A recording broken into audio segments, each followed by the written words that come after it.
Welcome to Indiana Sports Beat Radio, presented by Endeavor Hospitality Group and Andy Morhonda of Bloomington. Looks over the middle, second guesses, fires, throws. Does he make the catch in the end zone? Yes! Touchdown! Oladipo to win it. Another one! He got Another it! one! Oladipo! Another one! Huge hole! He's at the 30! He's gonna go! 10, 5, touchdown! Jonathan Taylor! Galloway finds Rob Finnessy, who fires the three, and he hit it! Now, from the Golf Club at Eagle Point Studios, here's your host, Jim Coyle. Hello, everybody. Welcome aboard another edition of Indiana Sports Beat Radio, coming to you here on this Tuesday, February 7th. Hope you're having a great day. Jim Coyle with you as always, of course. John, the producer, with us along the way. Today on the program, Mike DeCourcy, of course, will join us from the Sporting News and Big Ten, as Indiana is set to take on a game tonight on the Big Ten. Crown Hoosier as well will be on. The AP polls are out. And as I said, Indiana taking on number 18, Indiana taking on number 24, Rutgers, tonight on BTN at 6:30. And plenty of other action. Indiana women, number 2 in the AP poll. Number 2 in the country, people. Saw Terry Morin last night at Inside Indiana Basketball at Southern Stone, which was packed, by the way, because Trace Jackson Davis and Race Thompson were making an appearance. But yeah, I think they had to turn people away at Southern Stone last night. It was that crowded, John. People wanting to get in, and it was just too much. There was too much stardom in that room. I'm looking around, and you've got John Laskowski. Of course, Mike Woodson's in there. Don Fisher's in there. Daggone it. There's a name, and I don't know why I cannot ever get his name out. But plus Race and Trace. Was there a cover charge to get in last night? Should have been. I don't know how I snuck in, managed to get in under the wire, but yeah, a lot of star power in there last night. Doug was there. Whoops. Randy Whitman. There you go. Randy Whitman was another one that was there. But yeah, it was absolutely packed and a great crowd on hand for that. So but again, I think that had something to do with Trace and Race, and of course coming off of the big win, Indiana over Purdue, and then turning right around and having to play Rutgers tonight at home at Simon Scott Assembly Hall. Kind of an early game, 6:30, which makes it nice. I like that. 6:30 game. So looking forward to that. Indiana looking to avenge the loss that kind of set their Big Ten season off on the wrong foot. They got punched right in the face at Rutgers, and they didn't recover. But now things are going in a different direction. It's going to be very interesting to see this game. Rutgers is are they tied? Are they in second for the Big Ten? They are. What's interesting too about this game, I might have mentioned this yesterday too. The last time Indiana had an emotional victory like this, it was whenever they beat North Carolina at home back at the beginning of the season. They played Rutgers next. Obviously, they laid an egg on the road against Rutgers. Well, now you have that same opportunity. You come off an emotional win against Purdue at home. This time, Rutgers coming into Assembly Hall, but people are expecting that hangover game. You don't want to do that this time around, obviously, if you're Indiana. So it's interesting to see if they'll be able to show that growth and maturity in this kind of matchup this time around. Looking at the Big Ten Conference standings, there are 8 teams within 2 games of each other. And 6 of those are tied. The other 2 are the outlier. Rutgers, 8-4, sitting in second place alone. And then underneath of the tied group. Michigan State is at 6-6. It's unbelievable. There could be multiple Big Ten teams with losing records that make the tournament. Losing Big Ten records, I mean, not overall records. Yeah. Who would you put in that category? I'm trying to pull up the standings. Michigan State's kind of getting to the bubble. Michigan is problematic because they have been lower in the net rankings all year. As a matter of fact, I like to pull those net rankings up. Indiana back up to 22nd, I think, because of the loss. It moved around a little bit, but the net rankings, that's what matters. Yeah, that is what they're going to use as far as selection service. And big thanks to everybody on here, and I got to give a big shout out to Kevin's jumping on. Scott, big crowd already. We appreciate everybody. I tell you what, it's interesting. You look at these Big Ten standings. A lot of these teams in the bottom half are teams that you normally see at the top. It is astounding the way that the conference is shaped out this year. The top half teams don't normally see Northwestern, Rutgers.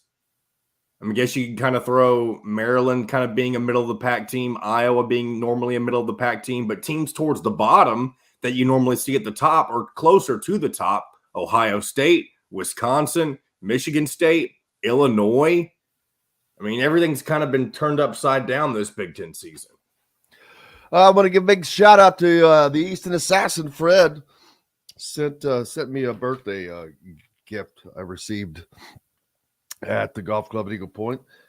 Fred's retired from the Crayola Corporation, and oh wow, sent me boxes of crayons and different things. When is your real birthday? Has it already happened? Which I appreciate, and I donated the crayons to the children's area of Eagle Point, but I kept the dry erase markers and the washables. I'm gonna see how washable they are. I'm gonna find out. All right, I'll give them their test. But thanks, Fred, for thinking of me, brother. I appreciate you greatly. Oh, I got it. I got those. He sent 2 pictures too. A picture of him with the Easton Assassin. I'll have to pull that up in the next break. Larry Holmes and I believe AJ Guyton. Nice. Had to get those out and pull those back up. My bad. What were you saying? I just asked when your real birthday was. The date of your birthday. Oh, I'm not releasing that. I think, but you already did once. I can't remember if it already passed or not. I don't think it's happened yet. I think it's this weekend because you said you weren't gonna have to travel. It's this Saturday. It's the Michigan game. I know that now. We talked about this before. It's in that area. Mm-hmm. That's true. And I did mention Illinois, by the way. They are part of that tie for third. So I guess they're not really in the bottom half of the Big Ten per se. Yeah, they were having problems. Kevin said they couldn't find the show last night. Not our show. He was talking about Inside Indiana Basketball. Yeah, they had a issue right before the thing. The table fell or something. Things getting too rowdy at Southern Stone Restaurant. It was packed, baby. No offense, but I don't take anything Andy Katz says too seriously just because he's biased. Extraordinarily, extremely, very, very biased. For suck-up reasons. Thank you, Fred. I appreciate you, brother. Very much thinking of me. Illinois, winners, Philip pointing out, winners of 7 of 9 as they have climbed up because they were like Indiana. They projected to win the Big Ten tournament, and things did not start out too well. But they have climbed back around.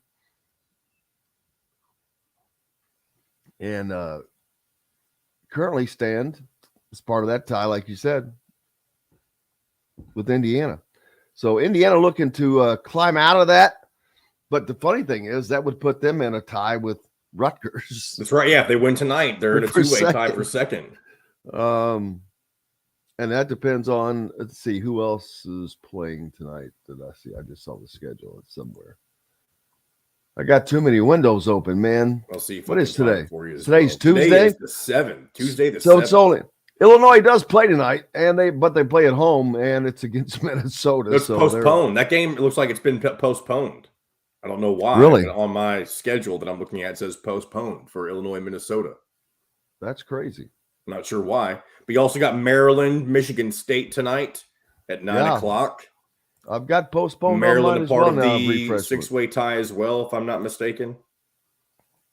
Have to find out what's going on. Everyone's a part of the six-way tie. I mean, it's insane.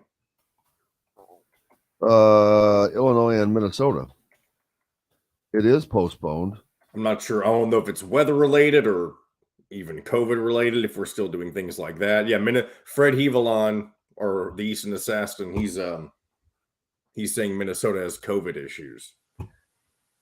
Wow. Not a good sign to see that stuff coming back, but it's... I know you got to take things. You don't want everybody else getting sick. It doesn't matter what it is, but it stinks that that's still a thing going on in college basketball and maybe even in other college sports. Who knows? Yeah, it's being rescheduled apparently. So the Illinois men's basketball team set to host Minnesota at 7:30 tonight on Tuesday. Won't happen. Game being postponed because of COVID-19 issues within the Gophers program. Minnesota announced yesterday afternoon. It didn't take long to find a new date and time as the pair will get together and play this rescheduled game at 8 p.m. on February 20th at the State Farm Center. So that game is to be made up. That's the last thing. Whenever you have momentum, you don't like games being rescheduled. That's the last thing that you would want to happen if you're Illinois. Obviously, it doesn't. If you're Minnesota and you're 7-15 and you know you're not going to the NCAA tournament, it doesn't matter as much to you. But you don't want to have to lose any sort of momentum you have right now if you're the Illini. Nope. Let's see. Here we go. Here's the net rankings. Indiana 22, 22nd in the net rankings right now. And that's what matters most when it comes to the NCAA tournament. Not that we're close to being, but if the tournament was coming around today, I still think that they could come out with a number 5 seed. Yeah, right 5 now. or a 6 is what I was thinking at this point. Well, 6 is easy. Well, 6 is easy by the numbers, but I think they get a 5 because I think that I'm not going to say they played a tougher schedule than West Virginia nor Kansas State, who are right in front of them, because both of them are in the Big 10. So they'd have to be, Big 12 rather.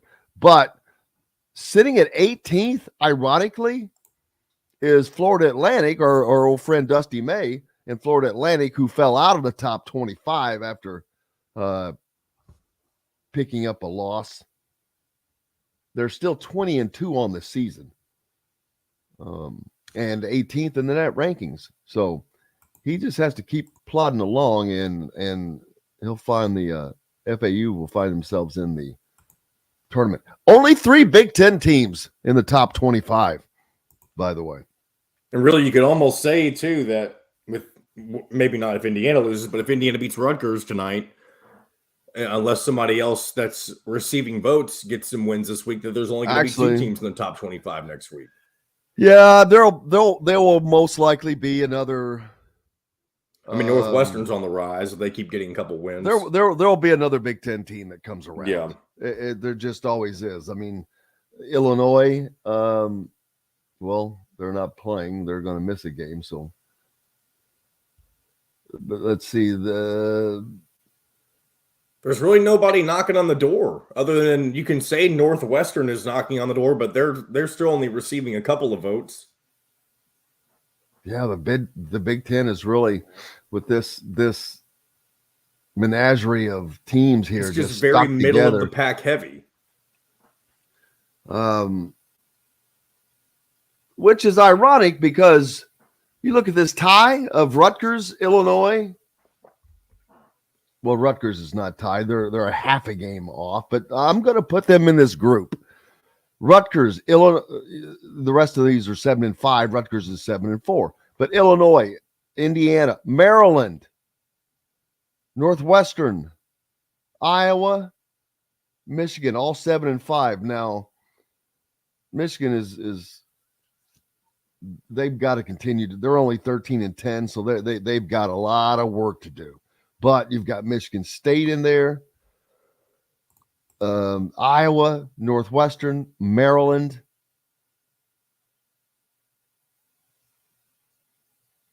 I'd say, is Maryland ranked? Are they in the? No, they're not in the top 25. Maryland is the team that's knocking on the door because they've won 4 straight. There you go. I guess they could be on. I don't know how many votes they're receiving, but they could be. Yeah, they're a team that's on the rise. I mean, that's the only team Indiana has lost to right now. And if Indiana happens to win the game tonight against Rutgers, that would be their 7th. Yeah, that would be their 7th win in 8 games. Their only loss to Maryland. So, and Maryland having won that many in a row. We got lots more coming up, man. Appreciate everybody. Don't forget, we're brought to you by our good friends from Andy Moore Honda, Bloomington's #1 Honda dealer. Just go to andymoorehonda.com and you'll find all the best in new and used vehicles. Also, the Endeavor Hospitality Wow Club. Make sure you go there. Start signing up for the Wow Club, earning Wow rewards today to great places like BB's Market, your butcher, baker, no matter where you live. And, of course, we'll be there on Friday doing the show. Look forward to that as always. See what Chef JD's got cooked up for us. And we're back with lots more on Indiana Sports Beat. The great Mike DeCourcy from the Sporting News and the Big Ten Network joins us up next, right after this. We'll be right back to the Golf Club at Eagle Point Studios for more Indiana Sports Beat Radio with Jim Coyle, presented by Endeavor Hospitality Group and Andy Moore Honda of Bloomington. That's right. Good morning, Mike. Good morning, gentlemen. How are you? Great, sir. How are you doing? Doing well. Doing well. All right, I'll step out real quick, Jim, and then I'll pop back in a moment.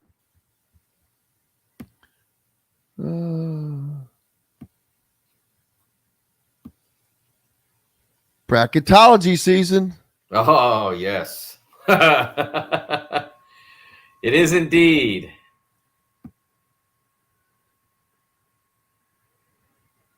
Oh, that's got to be last year's, daggone it.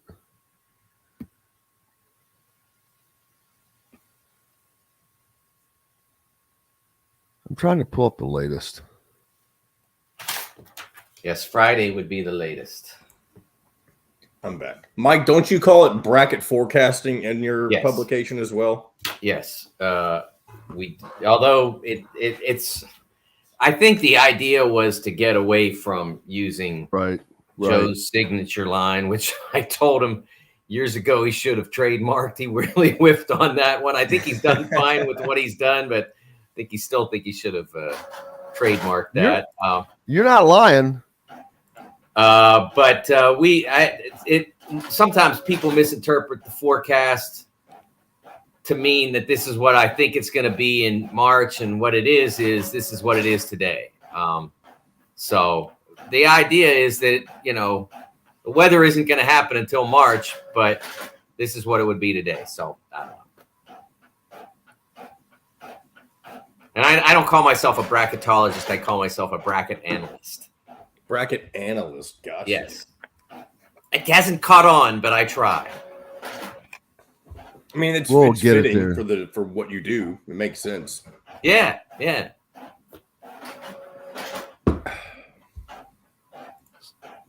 So, what's the fastest way to pull it up on a computer? I will acknowledge it is hard, because if you go to CBB on Fox, you do have to go through 3 days of posts, and it's a pretty active social account. They do a great job on it. I can just tweet it. I can just let's see. I can find it, and because I always have trouble getting right to it. I need to just bookmark it. Yeah, that's probably a good idea because it comes out Tuesday afternoon and Friday 30 afternoon. seconds.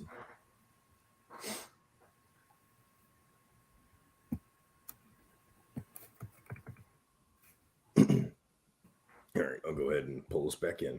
Strives to always provide their guests with an exceptional dining experience. With weekly specials, quick, attentive service, Southern Stone Restaurant provides delicious 5-star comfort food with a Southern charm at 2-star prices. Southern Stone Restaurant is part of Endeavor Hospitality's Wow Club. This segment is brought to you by Southern Stone Restaurant. Now back to the Golf Club at Eagle Point Studios for more Indiana Sports Beat Radio with Jim Coyle, presented by Endeavor Hospitality Group and Andy Moore Honda of Bloomington. Welcome back, Indiana Sports Beat Radio here on this Tuesday. And it was not be a Tuesday without the great Mike DeCourcy joining us from the Sporting News and BTN studio analyst. How are you, sir? I am well. How are you, Jim? Enjoying the season, man. It's I guess we've reached the halfway point. I guess there's no real official. We're way past the halfway point. Way past. We're down to a month basically. This is what today is February 7th. Selection Sunday is, according to my Alina calendar, March 12th. So you're basically a month. The nitty gritty. It's in the nitty gritty. The latest top 25 is out. Not a lot of surprises there. A little surprised that Purdue didn't move.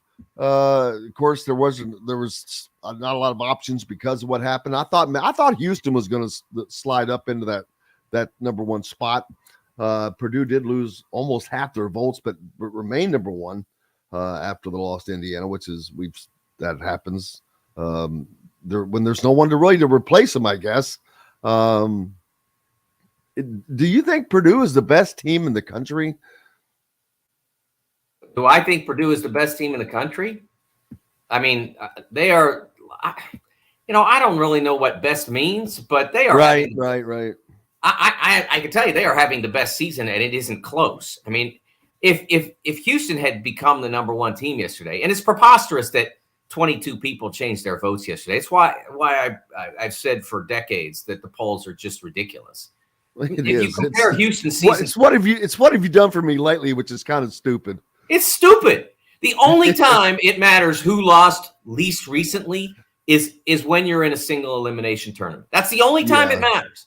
Like, why does it matter if Purdue lost on Saturday to a terrific team that Houston will not play the equal of until they get to the Sweet 16?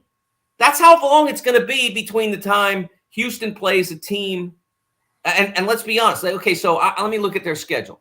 Okay, so Houston basketball played. They played Alabama, and I'm going to try to find the date here as quickly as I can so I can make my point as succinctly as I can. They played Alabama on December 10th. And they played Virginia on December 17th. Okay, so December 17th, we are nearly 2 months past December 17th, 10 days short of 2 full months. That's the last time they played a team that's equal to or better than the team that Purdue just played on Saturday and lost to. That's the last time. It's almost 2 months. The American Conference has been a very good basketball conference. This year, it ain't. It's not a good basketball conference this year. It's Houston, which is extraordinary. I'm not demeaning their team. Memphis, which is pretty good. And then a lot of teams fighting to be marginally relevant. Cincinnati's okay. Tulane's okay. Temple's okay. UCF is okay. Every one of those teams would be in 13th place in the Big Ten Conference, except maybe Memphis. They might be able to fight for the middle. That's the league. And that's the league that Houston's playing in. And it's not their fault. But as my friend Brian Snow, now formerly of 24/7 Sports and now a member of the Penn State basketball staff, always said to me, it's not their fault, but it's their problem. That was his saying when you'd see a team that had a not great schedule, and then what do they get to be honored with or valued for? And I thought he sometimes was a little bit extreme with that, but the concept is true. It's not Houston's fault. They're not playing any good teams. It's the other teams, but it's their problem because the other teams aren't any good. So that 22 voters in the AP poll went out and changed their vote away from Purdue, which plays teams better than every team in the American Conference, about every third game, maybe 2 of every 3 games, depending on the stretch they're in. I think it's unconscionable. There was no way, and even if Purdue had gotten smoked on Saturday in the manner that, say, Alabama got smoked by Oklahoma on the road, even if that had happened, there was no way Purdue was budging off the 1 overall seed line in today's Fox bracket. No way, not a chance. It just wasn't going to happen because their season is a lap ahead of anybody else. Alabama is not that, Alabama's a lap behind because of that 24-point loss, the 23-24, whatever it was, at Oklahoma. Because Oklahoma is not that great. I mean, Oklahoma is in 9th place in the Big 12 Conference. And being in 8th place in the Big 12 Conference is an achievement this year. But if you're in 9th and you're 12-10, I mean, you shouldn't be losing to that team by 24. So that's the lap between Alabama and Purdue. And then it's another half lap to Houston because Houston didn't play an extraordinary schedule in a season where they knew they were going to be elite because they were bringing so many players back from a borderline Final Four team last year, lost by 2 points, 4 points, whatever, in the Elite Eight to Villanova. They should have played a tougher schedule. I don't blame teams for what they do with their schedules. You build your team and your season the way you want, but then I have to evaluate it relative to the bracket. Houston's on the 1 line by default because there's nobody else there to take it from them because Tennessee's league isn't strong enough, isn't giving them a steady enough diet of capable opponents. And they did lose at home to a double-digit seed. Texas and Kansas just can't. The Big 12, they just keep beating each other up. And, UCLA just doesn't have a high enough quality of wins to be a 1 seed. So Houston's got their 1 seed, and I'm not saying they shouldn't have it. They've earned it as, more than anybody else who's standing in the line behind them. But there's no way in the world that you should be, as a Associated Press voter, taking the first place vote away from Purdue and giving it to Houston. Not now. Couple more losses, maybe. A loss, I don't know. I don't have Purdue in front of me, but a loss to a Minnesota or a Nebraska. No offense to Nebraska because they looked really good on Sunday, but they're outside the tournament field. You lose those games, maybe that's a problem, but not losing to Indiana on the road. Come on, man. The teams in the Big 12 are doing that every day, and we still say, wow, because they are that good. The Big 12 is my next subject. I'm like, and we saw that they're not going to lose Oklahoma and Texas until 25. They're not going to be leaving early. It's not definitive yet, but they're in the 4 corner stall, let's say, which was a little surprising to me. I got to be honest with you. I thought that they would be out of there as soon as possible for the football reasons. But I guess does the tournament going to 12 teams coincide with the same time that they're leaving? I think doesn't the field expand in 24? So we're going to get one more season of the phony championship, and then the real one starts in 24. So they would actually be in the league a year behind. One more if they can't figure out a way to buy their way out. I mean, and buying your way out, it's not that complicated. You just got to pay. And right now they haven't wanted to step forward to the level that their contract holders deem acceptable. So if unless Big and 12 until is actually as good a conference or better right now overall, if you consider basketball and football. I think they're what they're doing is marveling. I mean, they've got 6 teams in the top 25, and they only have 12 teams in that conference.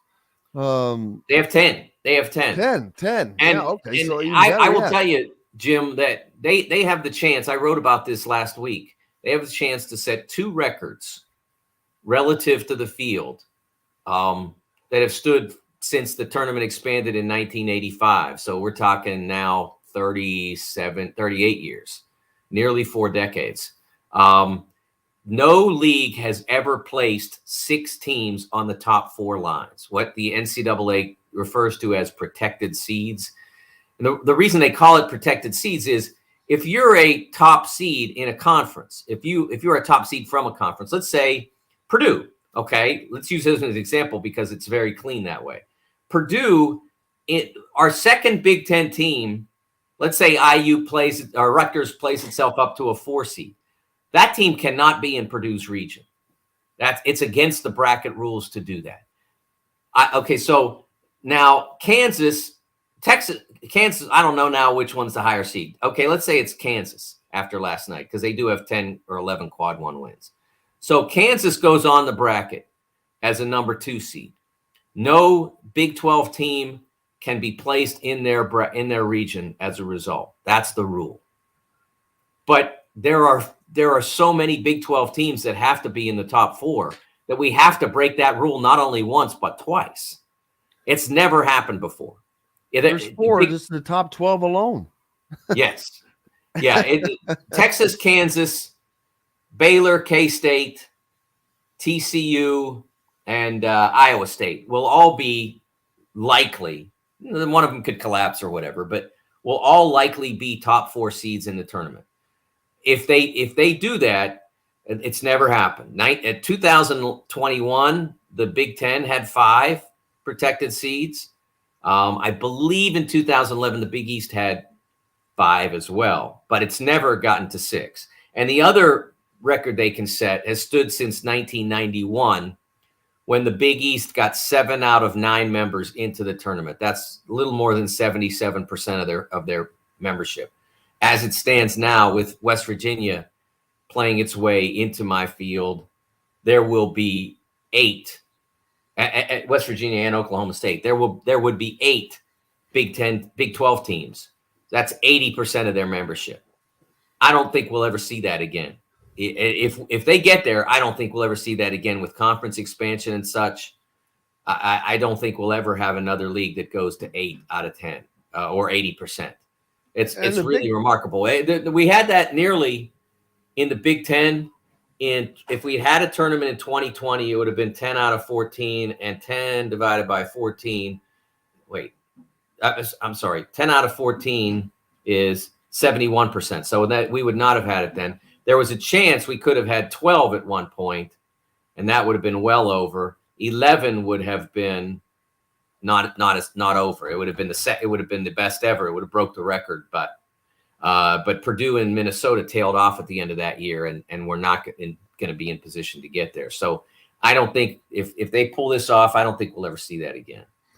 And I'm surprised that the Big 12 has not lured Houston in to that conference, because they would be perfect. They have a good football and basketball programs. Well, they'll be joining next year.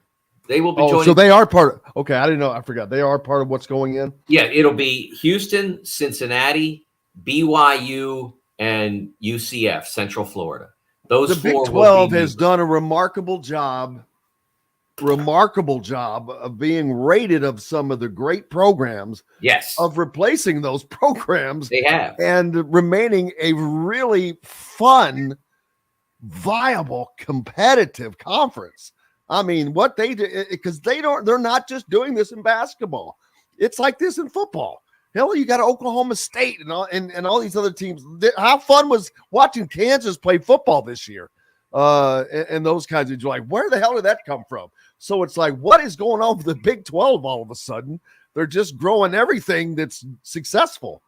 They're doing a great job. You're right, Jim. And it's true that in 2011, I believe it was, a reporter from Texas wrote the Big 12 is dead.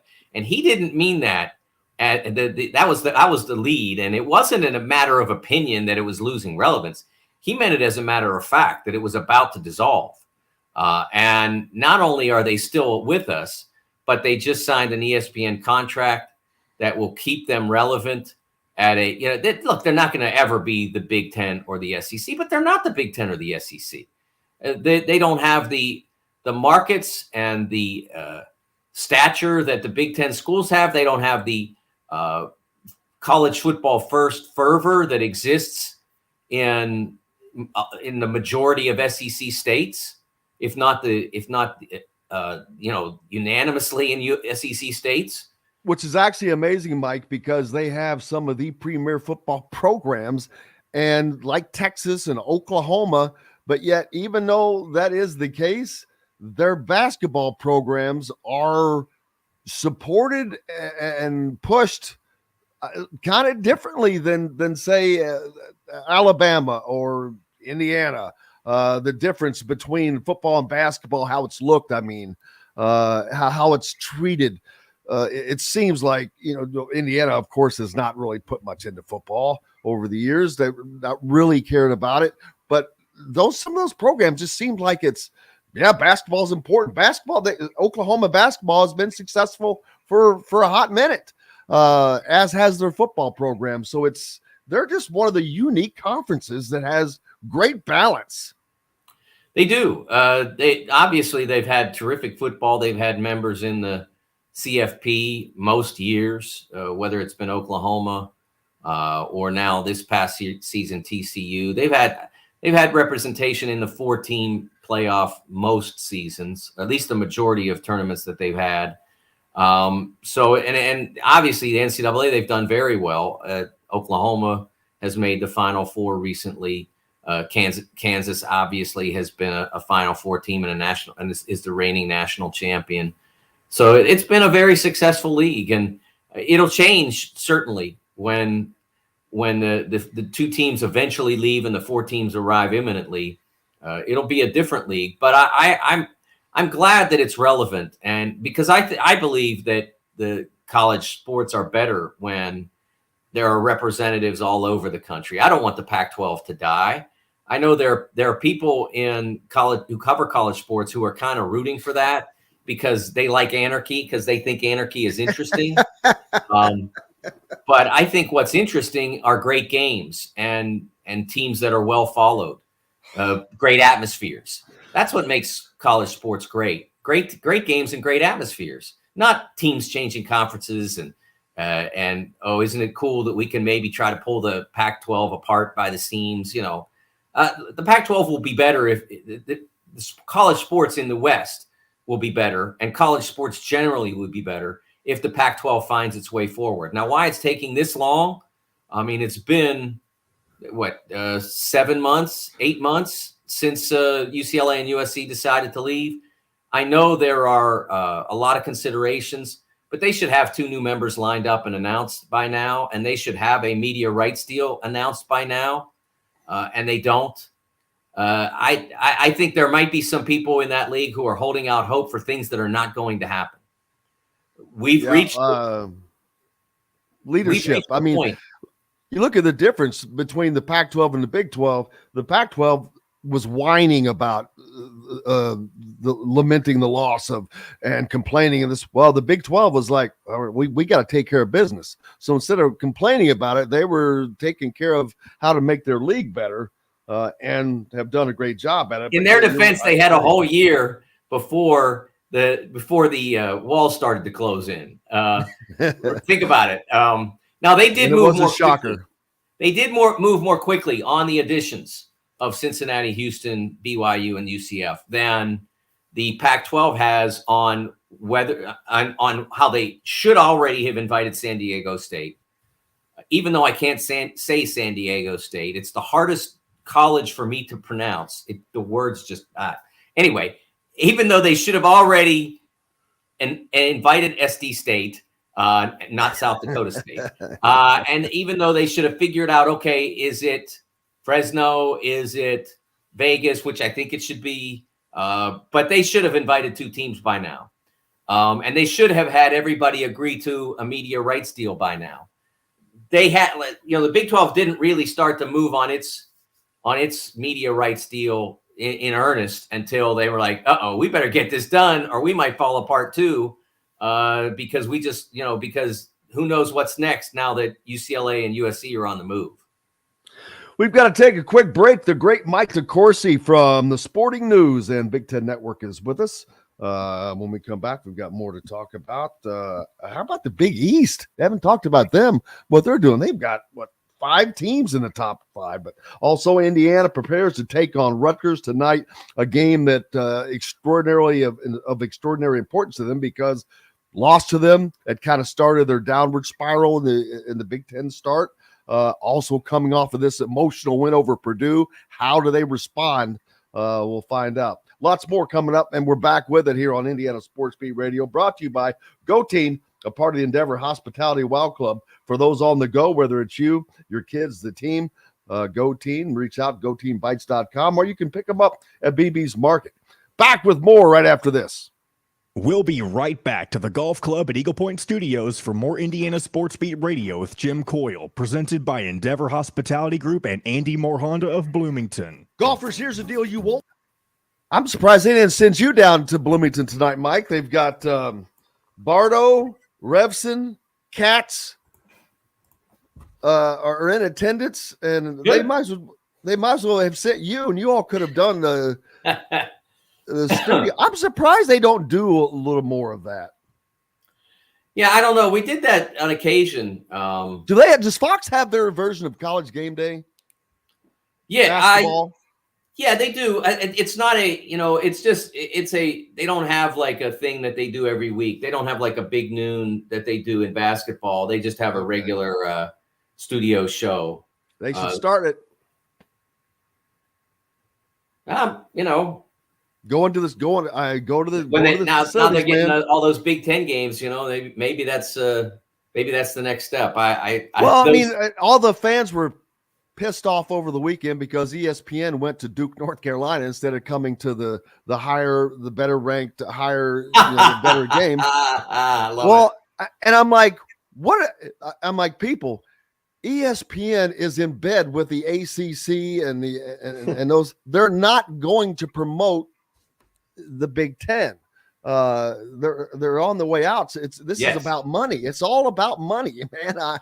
It cracks me up. Like in football, people, I'm like going, man, it's about money, people. They're not promoting. It's like promoting your competitor. It's not going to happen. Yes. Yeah, absolutely right. They still have a package of games that they'll do through the end of the regular season. But after that, that'll be it. I think the last regular season game with ESPN, because I don't think they have any involvement in the tournament at all. It's BTN and CBS for the most part. I believe. I don't think there's any ESPN involvement in the Big Ten tournament. So it is a shame that they didn't come to that to do something different. I know that they haven't hardly ever been to the Duke North Carolina game for a College Game Day. That was a rarity for them. Man, they've done that probably more times than whoever the most famous host on the Tonight Show or the most famous guest on the Tonight Show was.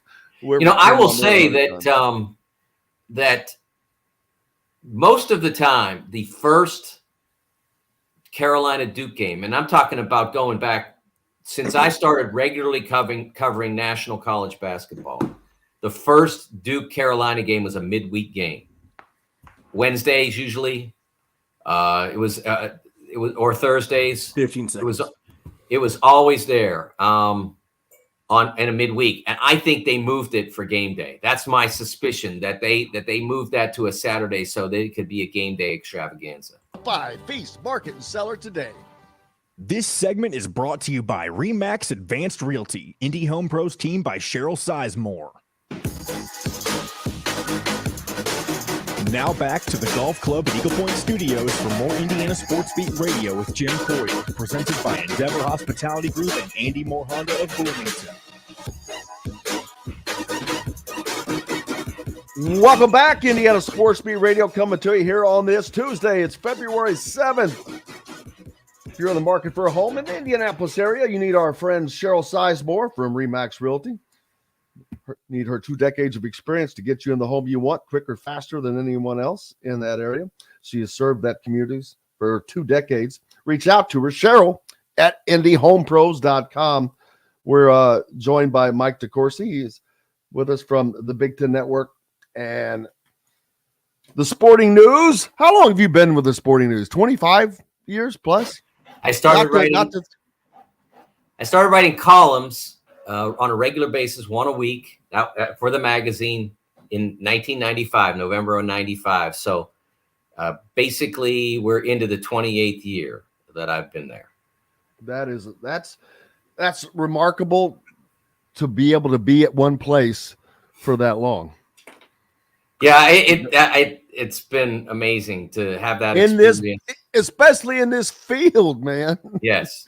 You're one of the last of the dinosaurs. Yes, I don't mean that in a good way, though, because it's one of the few things that brings consistency, that is something you can count on, because people moving all over the place, there's nothing that drives me crazier than that. It's like, I love the old days. I'm a newspaper reader.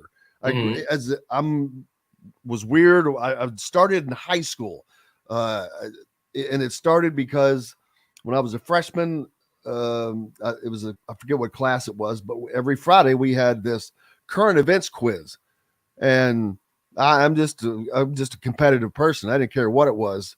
Current events, by God, I'll win that one too. And I would read the newspaper all the time, and buddy, hand up. It's one of those deals where you actually aggravate the teacher, but I didn't care.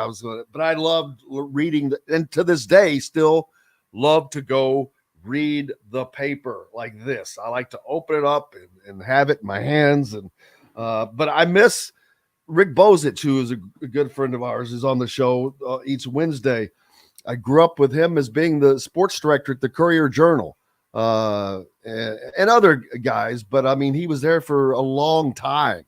And so you had that consistency of people that you knew, that you counted on. That's not the case today. And it's a shame, because most people don't know who legit media are today and aren't. Sometimes I don't know, it seems like, but it's not like it was, but you're one of the old guard, and that's meant in a good way, because it's something, it's one of those last bastions of things to hold on to. Yeah. Well, yeah, it's been fabulous to be at Sporting News that long. One of the reasons why I'm still there is that they've been so great to work with. There's never been a reason for me to want to leave. That I used to say that I've spent 2 decades looking for the jerk, and I haven't found him. Because you figure every company's got to have one, right? Or her, and I haven't found either any of them. There have not been any that I really, maybe one, but that person's not there anymore. And was not there for long. It's been, the people are just fabulous, and I will say that I am unbelievably lucky in that I've now been at BTN for 13 years. I think this is my 14th season, and it's just and there I haven't found any. And at Fox, the people I work with on the brackets for the 4th year have all been fabulous too. No one should be that lucky in terms of their work colleagues. It's just, the 99.99% track record I have of wonderful colleagues it's almost unfair. And I can't say enough how blessed I am in that respect. Fred, I don't know I don't know those last 2 gentlemen, and Bill Giles and Bill Gleason in Chicago, and they did They did the Sports Writers on TV program. They were wonderful on the show. They were really the forerunner of the sports reporters, and pardon the interruption. I loved that show, but I'll be honest with you, the guy that was on there that I could not take, that I just a guy you wanted not really punch, but in fake. I think I know what's coming. I guarantee you, I can't even think of his name right now. Thank God, because I don't want to say it, because if I'm wrong, then I've outed the wrong guy. Oh, you're not going to be wrong, I promise you. Because since the show has went away, Mike Lupica. Ah, right? You did. I wasn't wrong. Yeah, I kind of knew that's what you meant. He's got that air about him. It's just like, dude, shut up. What do you know? It's I don't know what it was about him, because I love writers. I love the craft. I respect it. I write some, but I don't consider myself a writer. I know what a writer is. And so I have great respect for it. And he just drove me insane. I have to say, and that doesn't mean he wasn't good at what he did, and maybe it made him better. He's better at what he did. But yeah, I sometimes writers are better just writing. Well, Mike was a compelling figure on TV. Absolutely, and he did what he was supposed to do. Draw this emotion is exactly what's supposed to happen. Yeah, I don't know. I don't. When I say was, I mean I don't know if he still is doing television anywhere. Not that I just haven't seen him in that vein for a while. So he may still be out there doing television. I forgot about him until this conversation came up. But he was a compelling figure on that show. There's no question. I liked it best when they had when they first started it, they had a lot of different people roll through. They made it a venue where it would be this person from Pittsburgh and this person from Boston and this person from San Diego, and they would rotate it. And then eventually it was just the same group all the time. And I liked the show at that point, but I didn't like it as much as when they had lots of different voices coming through. I thought it was really interesting at that point. And it was still something I watched regularly, but I really enjoyed the show more when it was that rotating group of people. It's funny, if you look up his Wikipedia, it describes it perfectly. Michael Lupica is an author of former American newspaper columnist, best known for his provocative commentary on sports in the New York Daily News and his appearances on ESPN. There you go. I mean, that's very aptly describes him, a great author of books. I guess he just retired. He's 70 and just hanging back and chilling now. If I had his money and I was 70, that's what I'd be doing. I guarantee it. I would agree with you. I won't forget about let's see, tonight's game. I don't want to get to past Indiana taking on Rutgers, a Rutgers team that is second in the Big Ten right now. A surprise to most of us at 8-4. Indiana 7-5. One game behind. If they win this game tonight, that puts them in a tie with Rutgers, the team that kind of started their downward, I hate to say a downward spiral, but they went through a little tailspin. They got punched in the face at Rutgers, punked, and for the next 3 games or so, their manhood was basically questioned, as it should have been, because they weren't showing it. But now these last several games, it has been an opposite team.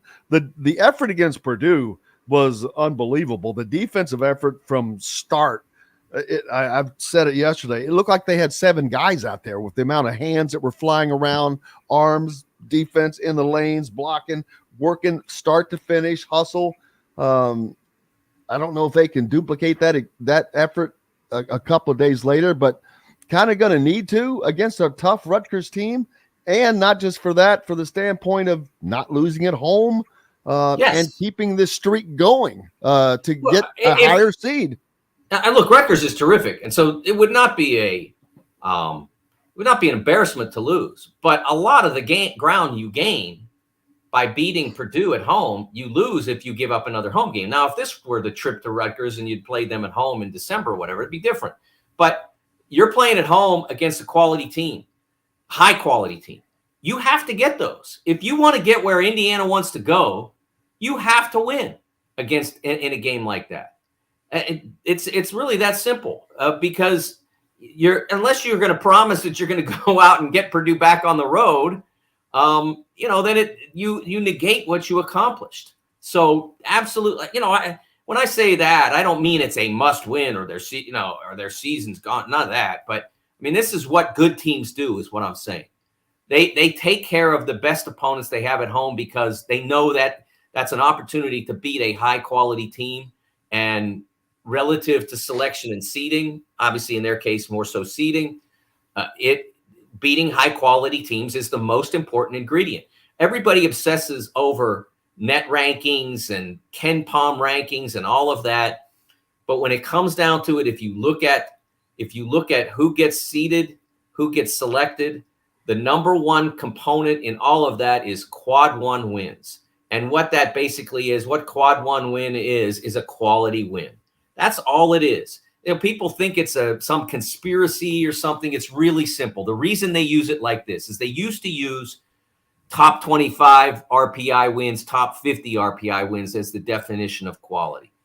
And what they were told eventually by people like Ken Pomeroy and Jerry Palm and Jeff Sagarin, what they were told by those gentlemen in a meeting that I attended back in 17 or 18 was, you're Not messing 18, this right?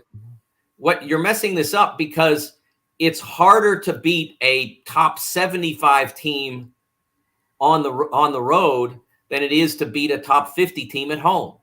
The statistics say that this is, so that's why quad one is basically top 30 at home, top 50 neutral, top 75 road. That's quad one. It's really simple. It's not some conspiracy. I think we could do a better job in the bracket world of explaining what it is. And I do try to tell people, go to warrennolan.com. It's a great site. It's all there for you explained. Go to the net nitty gritty, and then you will see each team's quad records broken down. There's a little icon next to each team's name that looks like a piece of paper, basically. And that is what is called their team sheet. And a team sheet is what, if I'm in the selection room and I say, I need to see, well, you don't have to ask because you can do it on the computer, but you say to yourself, I need to see Indiana's team sheet. And then you punch it up and it tells you what their net ranking is, what their record is against quad one, quad two, quad three, quad four. It tells you who, and then you can look lower and you can see who are those quad one wins against and where are they. And it tells you what each team's ranking is in Ken Palm, Sagarin, and BPI, ESPN's BPI. And then it also tells you what their record metrics, their record-based metrics are in ESPN's strength of record and the Kevin Palga's KPI. And all that information is right there for you. So when people are tweeting out, Indiana's victory against Purdue moves them up 6 spots, it doesn't matter.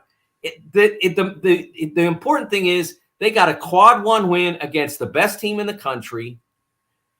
Now it's at home, so it loses a little teeny bit of its luster. But since nobody else has done that, it doesn't lose that much. It goes from 100 to maybe a 98 on the weight scale of how important a win that is. That's what matters, not what their net ranking is. Doesn't hurt to be 20th, but it's not what's being evaluated really. So focus in on that, and it's an easy site to access.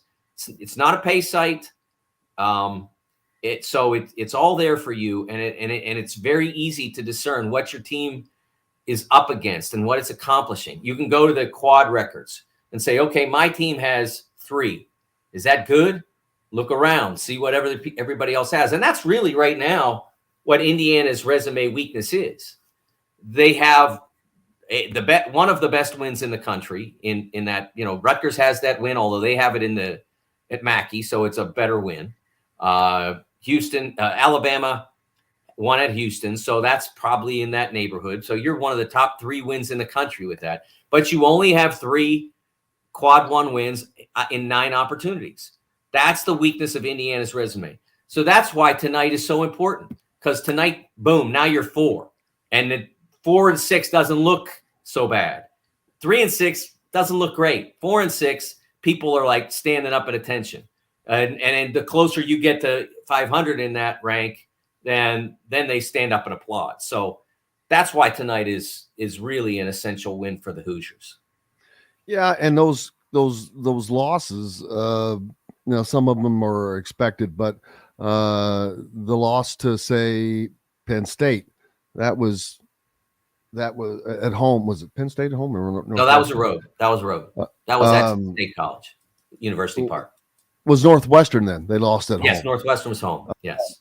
The losing to Rutgers on the road, just opportunities that the Iowa game. That's probably that's one that they would love to have back. Oh, absolutely, because they were killing them and up by 21, wrecking them, and then they lost race and their defense collapsed. And one of the things that's important about what IU is doing now, and is that for the Iowa game, and I don't remember exactly, but they lost the 2 after that, and I don't think race played in either of those.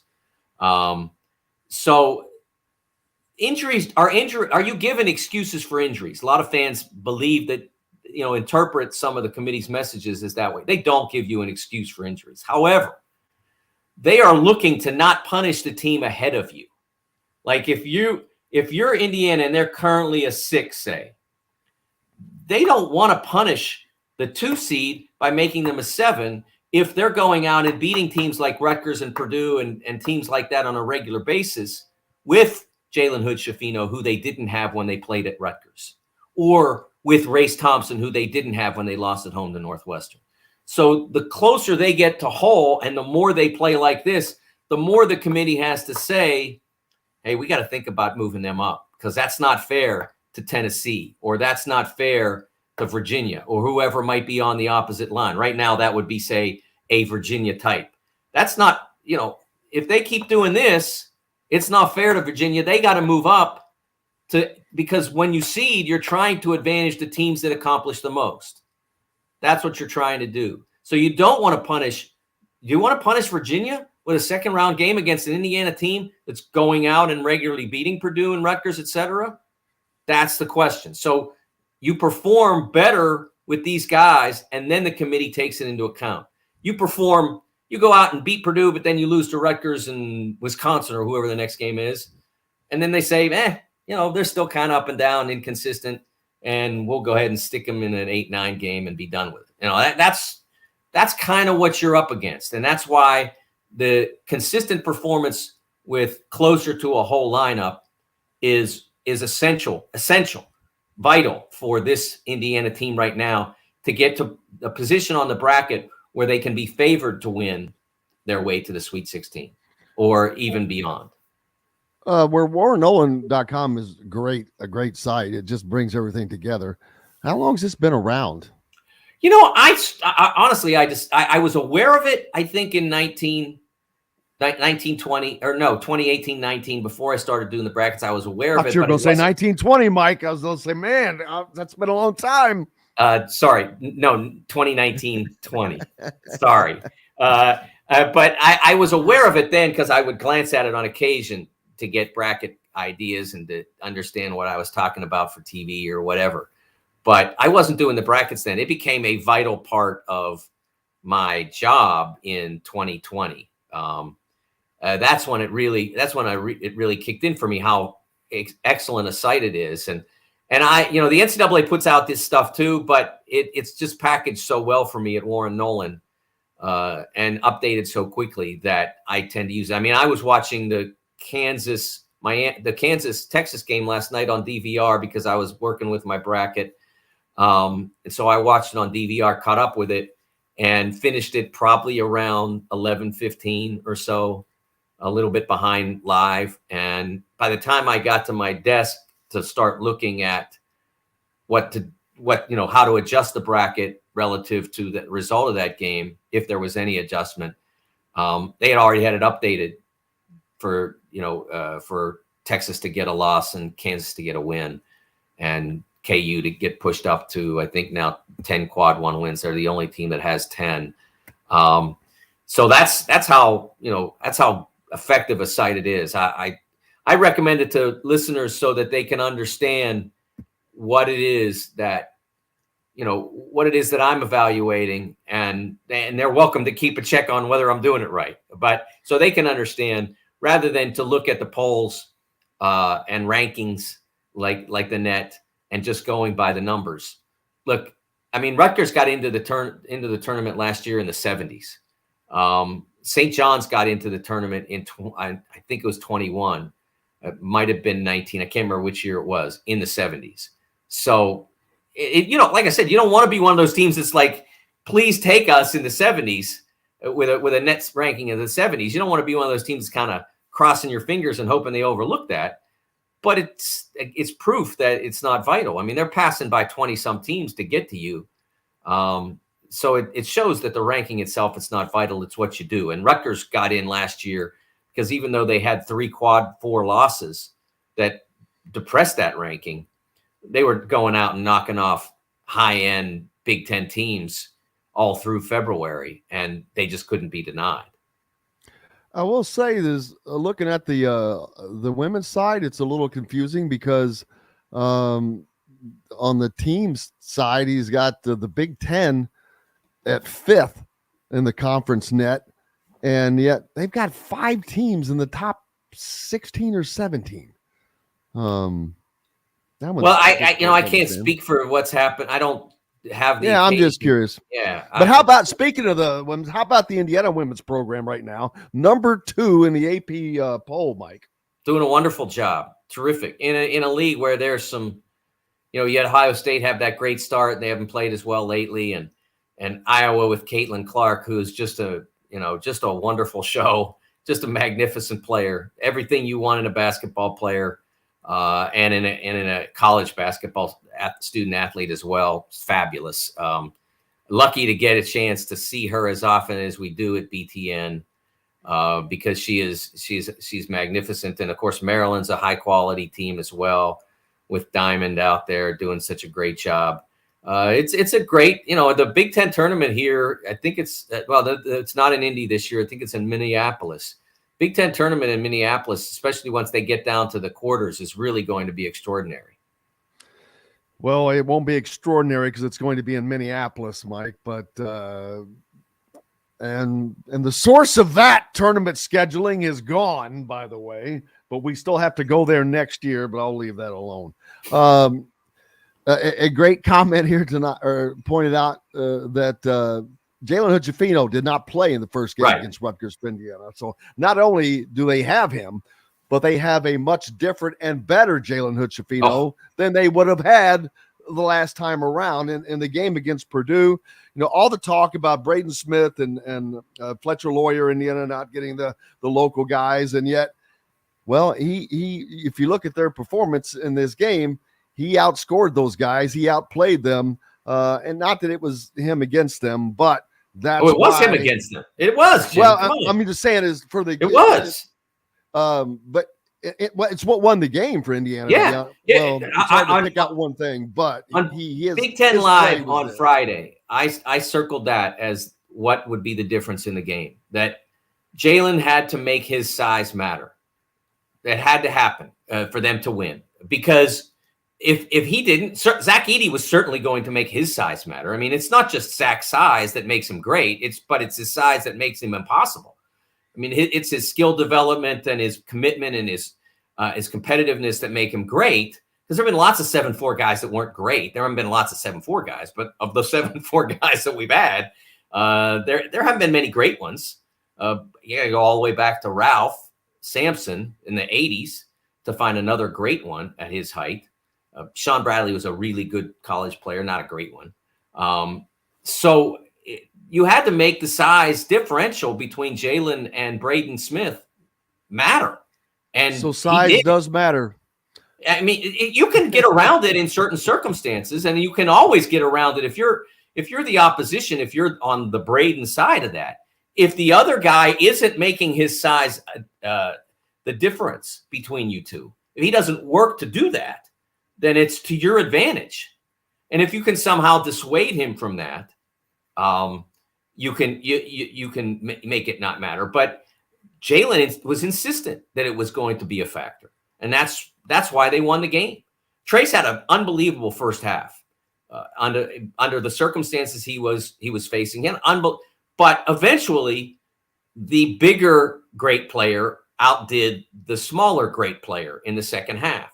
And if Jalen Hood-Schifino had not provided the difference by dominating the second half, IU would have had a really impressive loss on its hands. They would have had, they really competed and they played great, but they just couldn't get it done. And no one would have been ashamed by that, but it would have been an opportunity missed. And Jalen made sure that didn't happen. He was the most important player on the floor, and he's going to be very important player tonight because now he's facing a backcourt that is nearly equivalent in size. He's going to face, an opposing point guard who's basically 6'5", 6'6" as well.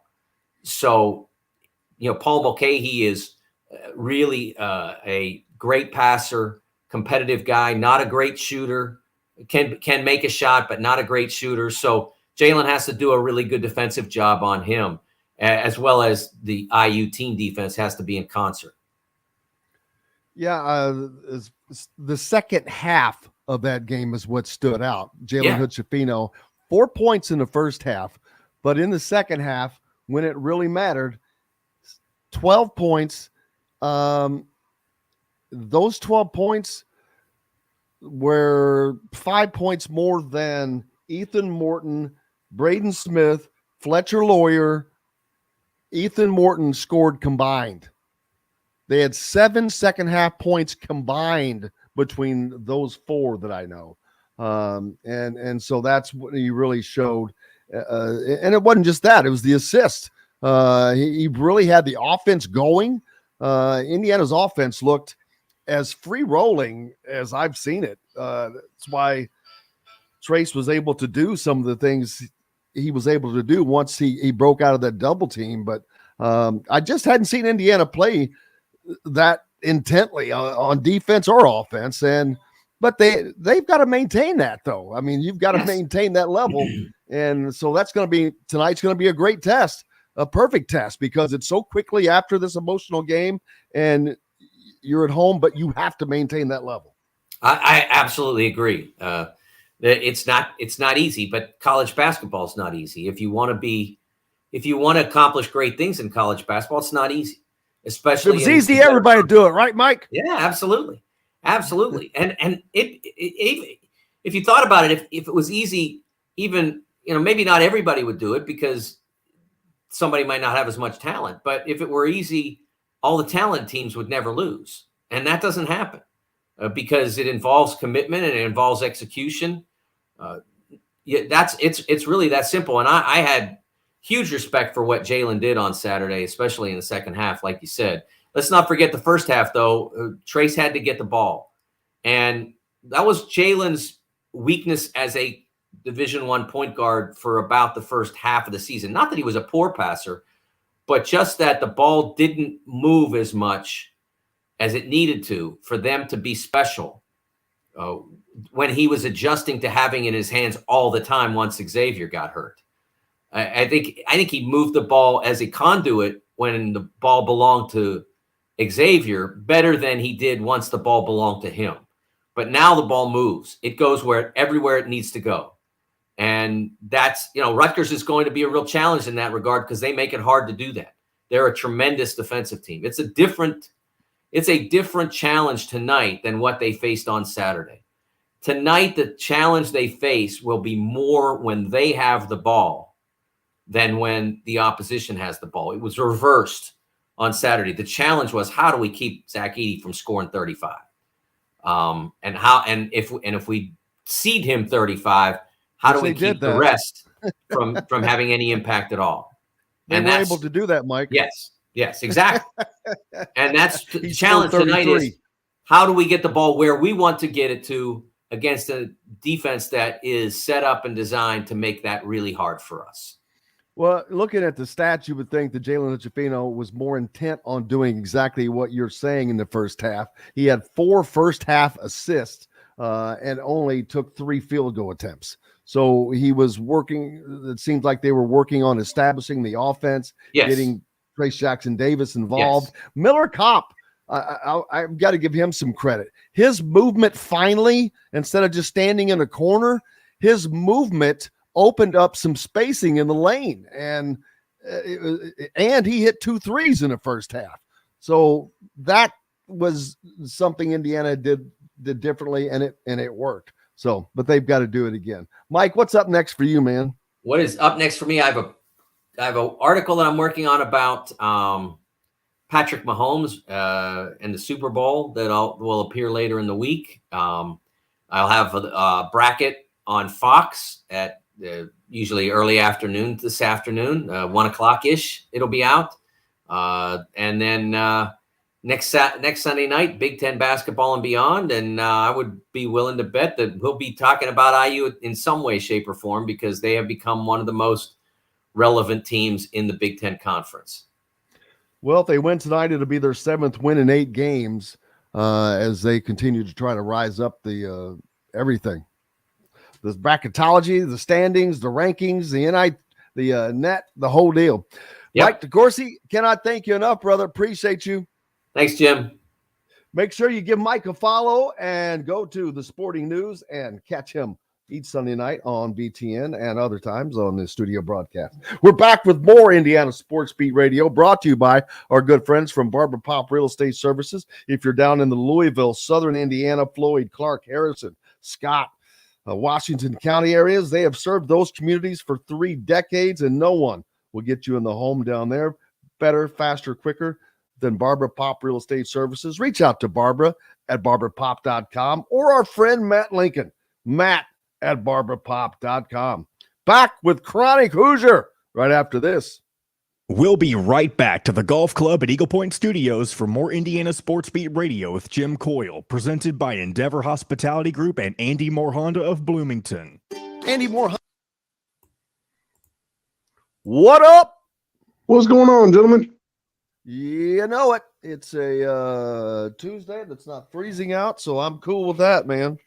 Yeah, it was weird not having a remote start a car today. I felt like I could get used to this. Oh, man, come on. Don't be remote start a car. I still don't have a remote start. Man, I got too many shuttles I got to run in the morning to be freezing my tuchus off. Buddy, I wish I had remote starts. You have no idea. That's one of the greatest. That's one of the best inventions since toilet paper. You're not in this climate. You're not joking, buddy. It is a serious. It's all the difference in the world. How's everything going with you, brother? Doing well, doing really well. I'm looking at a short day today, getting ready to point it up northbound and go see some of my boys up in the region tonight. So I'll be catching the game from up north. See, here's an opportunity for you to actually go to one, and you're taking off. You know, I actually had so we've got tickets. I had some dude just randomly offer me J3s just this morning, which is a killer seat. I normally sit J11. And just out of the blue said, "Hey man, I got a free seat if you want to come down." I would love to sit J3 for this game, but I got to go see some of my IU roommates. So we're gonna go take it in together. Well, that's cool. You know what? And just an FYI for those in the region, we're on WJOB up there now, WJOB radio. And is that the IU affiliate up in the area? It is. It is. That's one thing off my list today, man. I got to figure out who I need to be listening to once I get up in those parts. I'm going to be on the road for the first half, probably. 12:30 a.m., which is easy to remember, 12:30, but the FM is 104.7. I'll check it. I appreciate the heads up. Absolutely. Where are you going? All the way to Chicago or just the region? Just to Valpo. Just to Valpo. Got a bunch of people up in that area that I haven't seen in a while, and we had a little window pop up here midweek this week. So, buddy of mine's mom's not doing real well, and I want to get up and see her and them before things turn in the wrong direction on us. So, I'm going to jump on this one. We got bad weather coming?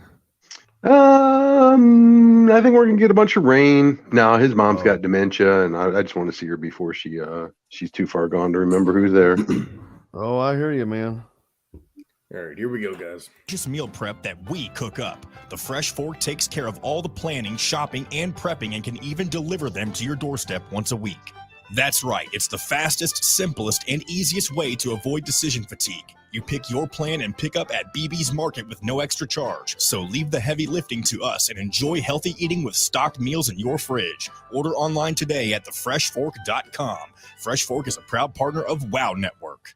This segment is brought to you by Andy Moore Honda of Bloomington.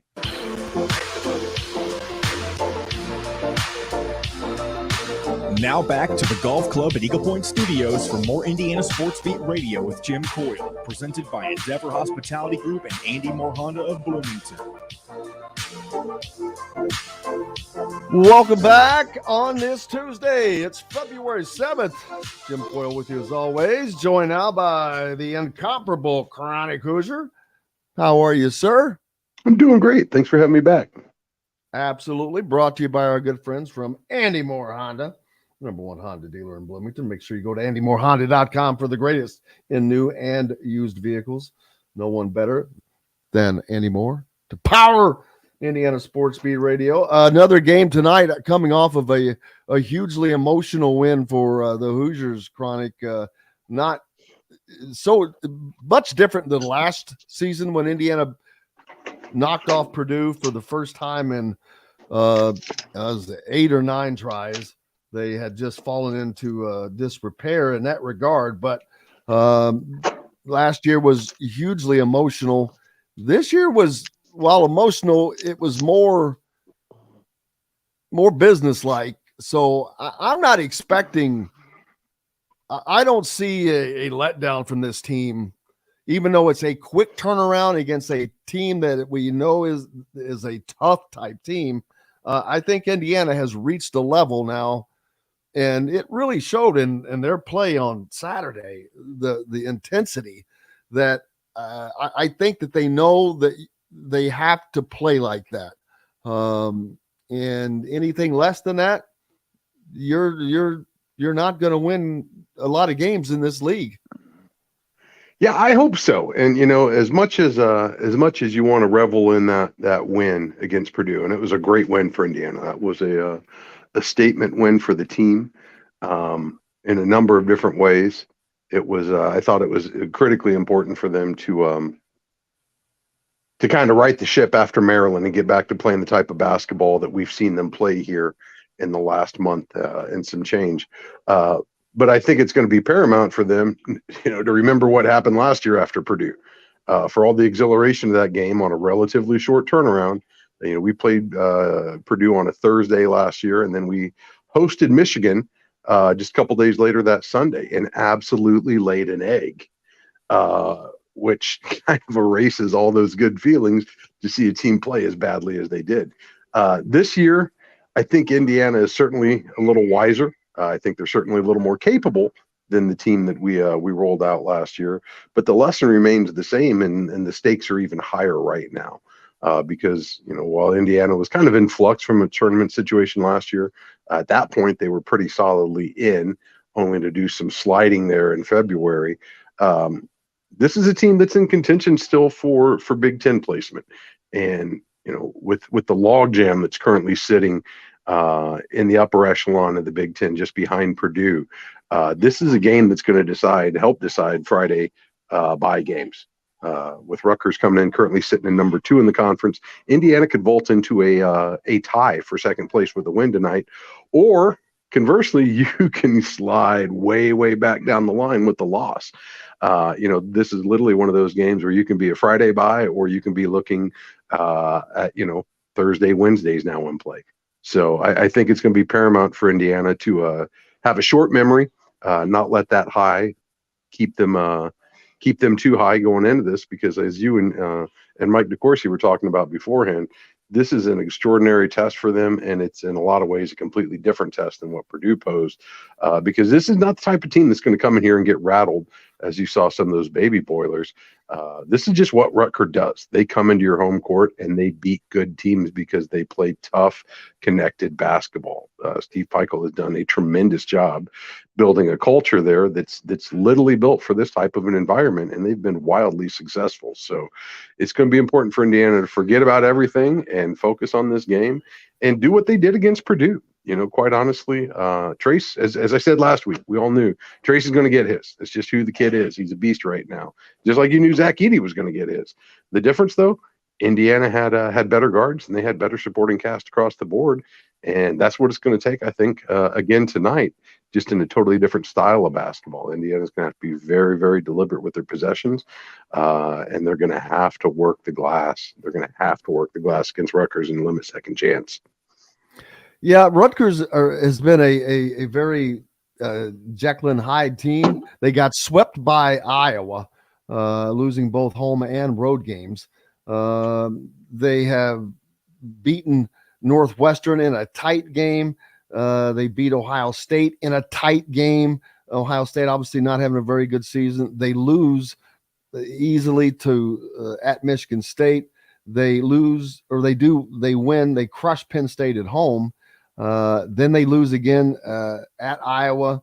Then they crush Minnesota, and then they get the return victory over Michigan State at home. But now they go back on the road, and I don't think that they've been so on the road. But they're a team that has this New Jersey type toughness that they've adopted, and it doesn't matter what you draw from, but when you're drawing from that toughness, that's how they, like you said, that's how they play, and that's how they have to play. And they're going to have to really bring that into Simon Scott-Assembly Hall, because the Simon Scott-Assembly Hall crowd is tasting blood now.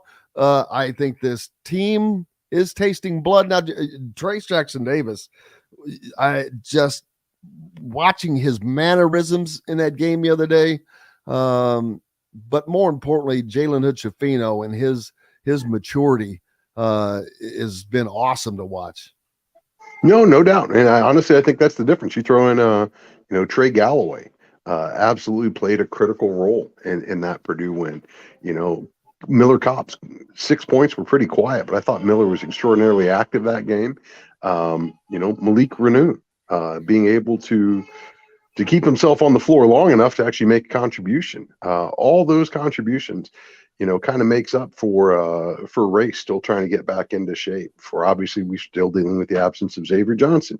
As we saw in the first half of Purdue, when everybody steps up like that and you're getting contributions across the board, and you're locked in and you're connected defensively, it's going to allow this team to withstand some of the adversity that they're going to face, whether it be fouls, whether it be injuries, just mismatches that Indiana finds themselves disadvantaged in. Ways to weather the storm, if you will. But at the end of the day, it's got to be a total team effort. It cannot just be the Trace Jackson Davis show. And, it can't even just be Trace and Jalen. There's got to be additional legs to the table, because the table can't stand on two legs. You've got to have at least a third, if not a fourth and a fifth guy out there that's able to play above their averages and help tilt the game.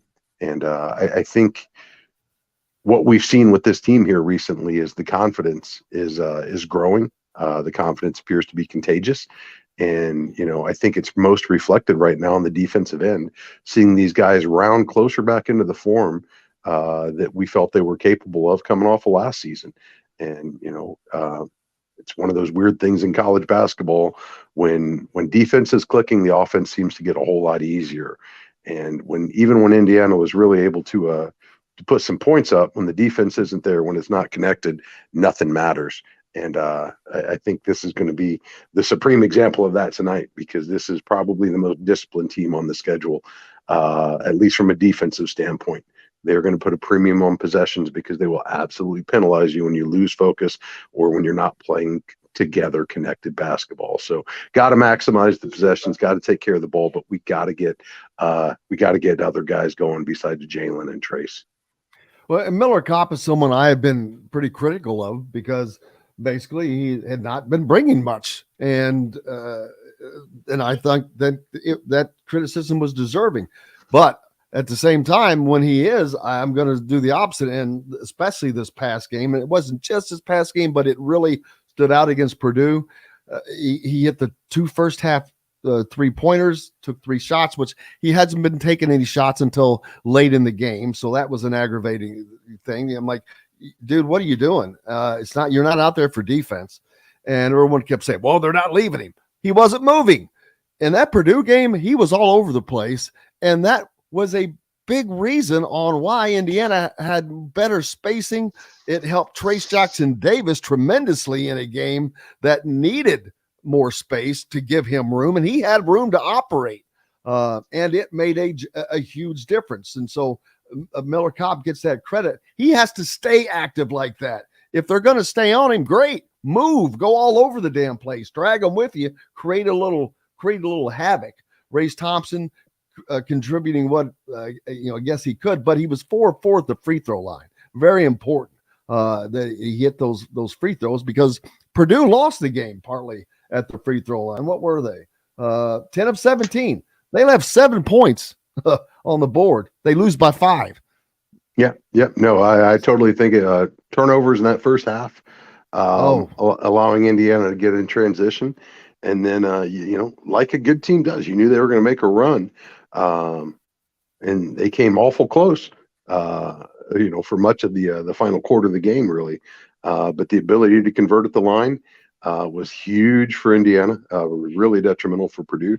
But at the end of the day, Indiana hit the baskets when they needed to. Indiana hit the shots. That's what it came down to. One other guy, and I'm not wanting to point out specific people because it was a collaborative effort, but Caleb Banks, what he has been doing in the few minutes he's been getting, he got only 7 minutes in the game against Purdue, but he scored 4 points. He got 4 shots off in 7 minutes. Miller Kopp got 3 off in 29. And 3 boards and an assist. I mean, he was finding ways to make his impact felt. And, it looked like there were 7 people out there when he was playing. There were just arms flying from white jerseys, and it was fun to watch, to be honest with you. It was a great defensive effort. But it's one of those things as well that Indiana's going to absolutely need on nights when, different position, but when Tamar Bates isn't really contributing in a lot of ways, playing a lot of minutes, but just not really making an impact on the game. Doesn't matter how many minutes you get, you got to make the most of them. And, to see that from Banks, to see Renew trending in the direction he's going right now, I think those are absolutely promising signs for Indiana as we're now a quarter of the way through February at this point. This is the part of the season when you really want to be sharpening those edges and getting everybody involved, because there's still a decent amount of ball left to be played. Who knows what the future holds from an injury standpoint. You've still got a number of road games where the whistles aren't going to be very friendly. You've got to have guys that are not just poised but ready to come out and contribute when their numbers called, because there's likely going to be a lot of opportunities ahead for these guys based off situational matchups down the road. So you love to see all the pieces starting to come together right now. I know there's a lot of folks continue to talk about, X's potential return and the promise that may give. At the end of the day, he ain't there yet. We don't know that he's going to be. If you're suiting up for the game, down to every man on the bench, even Anthony Leal for that point, these guys got to be ready to step up when their number is called. And, we're seeing it right now. And I think you're seeing that payoff in the results in the win column for Indiana. Yeah, I kind of wouldn't expect to see Xavier Johnson back until the end of the season, if it's going to happen, which it probably will. But I don't know. It's probably going to be at the end of the season.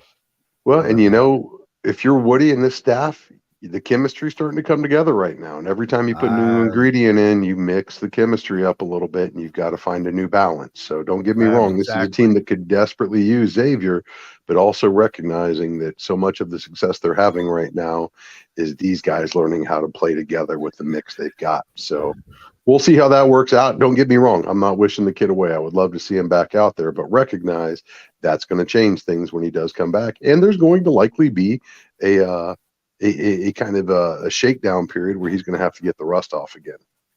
Well, and that takes someone like Trey Galloway off of the floor. Mm-hmm. So a lot of reactions to that. Chronic Hoosier, I cannot thank you enough, my friend. I appreciate you guys having me. Can't wait to talk next week. Got a couple big games to talk about. Number 2 in the conference, and both men's and women's basketball coming to the Hall this week. That's right. Number 2, Indiana. How about that? It's a beautiful thing, man. She's built a monster. You love to see it. I saw her last night. She was heading out to watch John Mellencamp perform, as he is performing again tonight at the IU Auditorium. But we've got more coming up here on Indiana Sports Beat Radio. Brought to you by Andy Moore Honda. Make sure you go to andymorehonda.com for the best in new and used vehicles. We're back with more here on Indiana Sports Beat Radio right after this. We'll be right back to the Golf Club at Eagle Point Studios for more Indiana Sports Beat Radio with Jim Coyle, presented by Endeavor Hospitality Group and Andy Moore Honda of Bloomington. If you're looking, who's looking? I'm not looking. All right, this will need to be a short few minutes. Then we break. I A short hear few you. minutes. Then we're done. I hear you. And the freaking game will be here before I know it, too. I know. Gee Late whiz. or early start tonight. Well, all right. Say I've got to, I generally try to be there around. So this one I'll be there around 4:30. I don't usually get up out of this chair for hours working, doing stuff. And I'm like, holy crap. I mean, there's been days where I've literally gotten up and it's 8:00.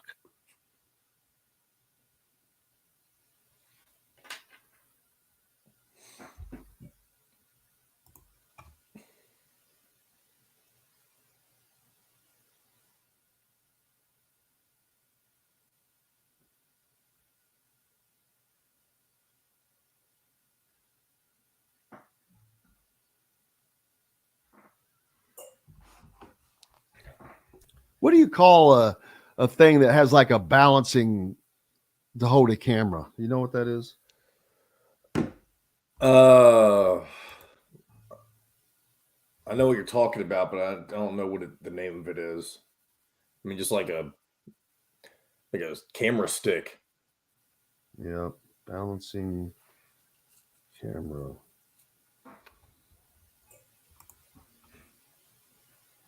Stabilizer. How about that? Yep, that's it. That is it. This is it. Make no mistake where you are. This is it. We're going no further.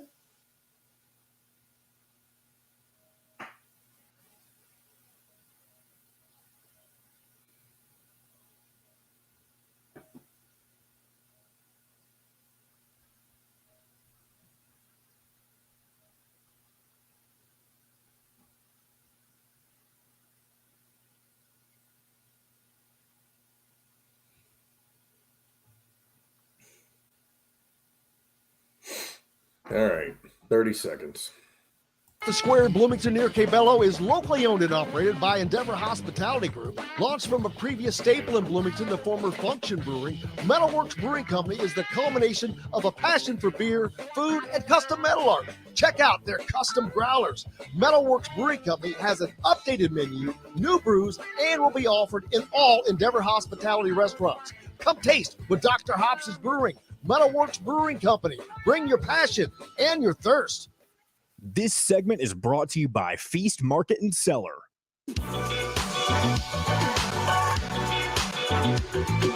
Now back to the Golf Club at Eagle Point Studios for more Indiana Sports Beat Radio with Jim Coyle, presented by Endeavor Hospitality Group and Andy Moore Honda of Bloomington. Welcome back, Indiana Sports Beat Radio.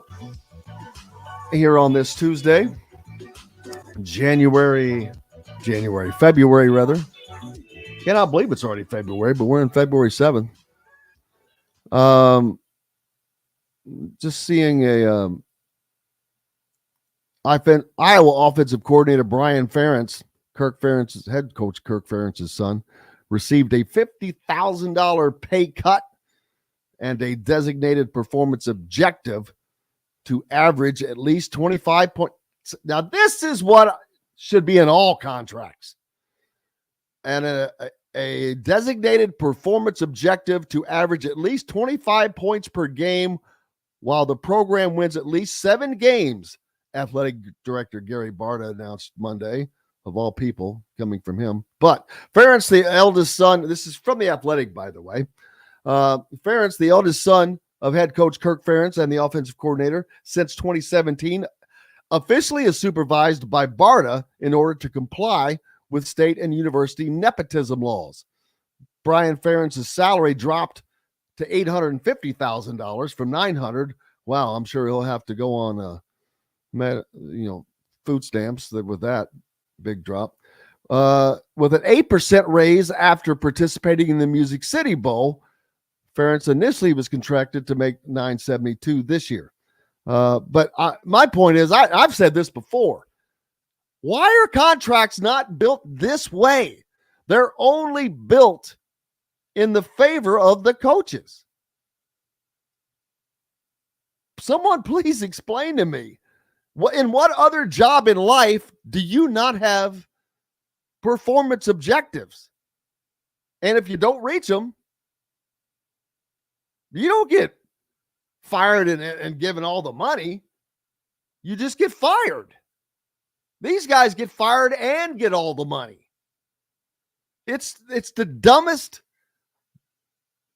business model in the history of business. And that's all that this is. It's business, people. It's about money.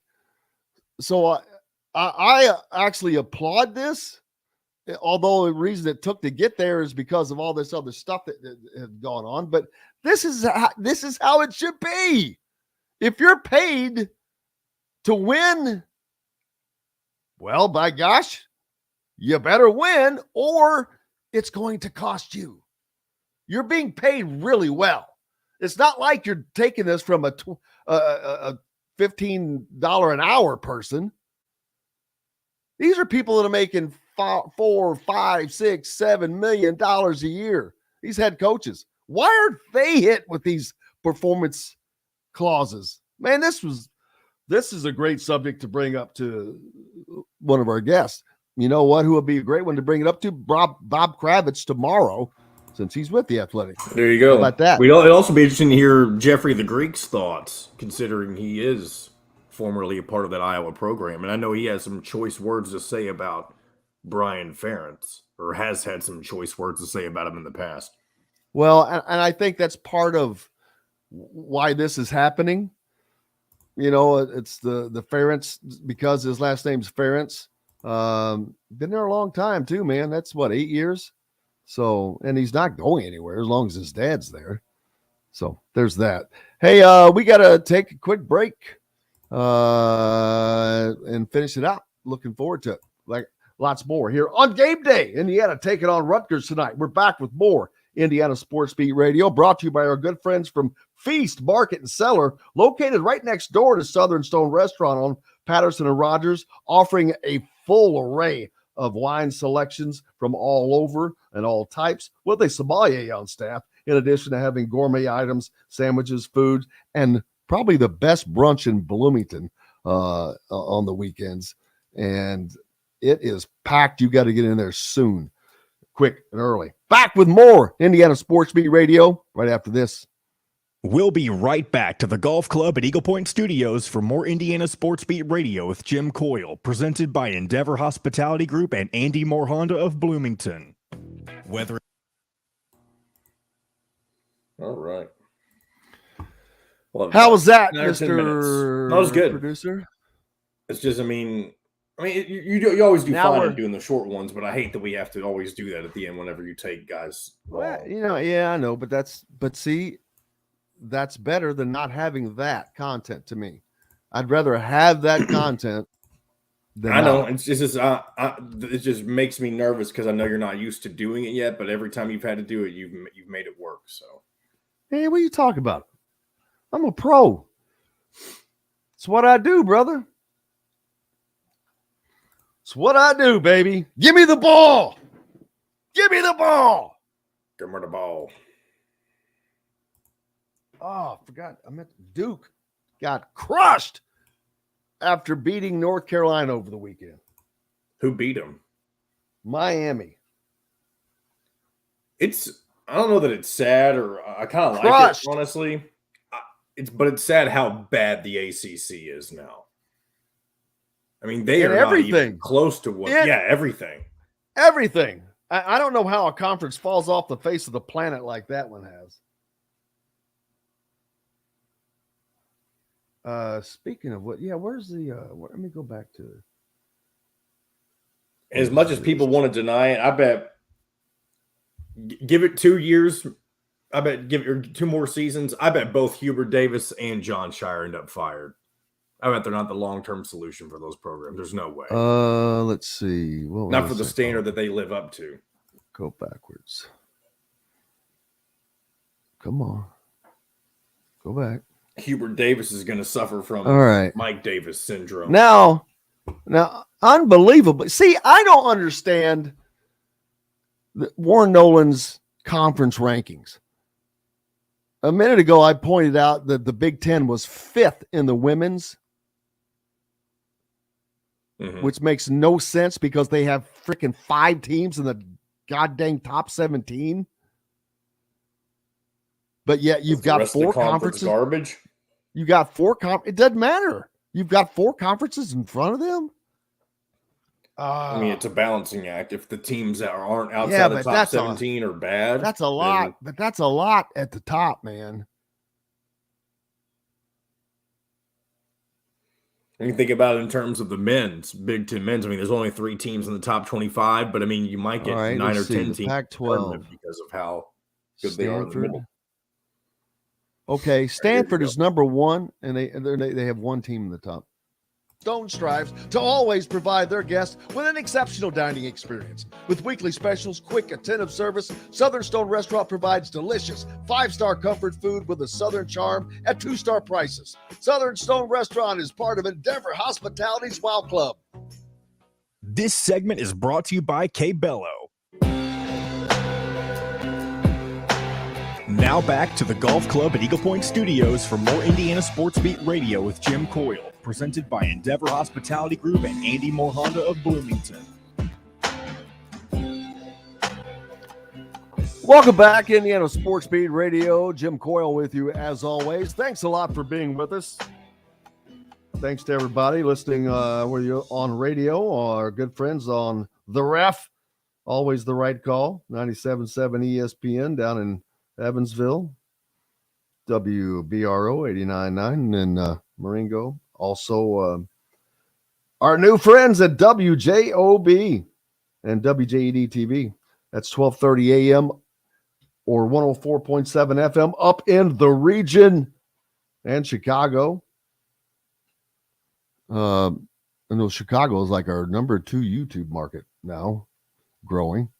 So thank you. Indianapolis, number 1, thanks to all you peeps there. Wish we were on radio there as well, but you guys are killing it. And thanks.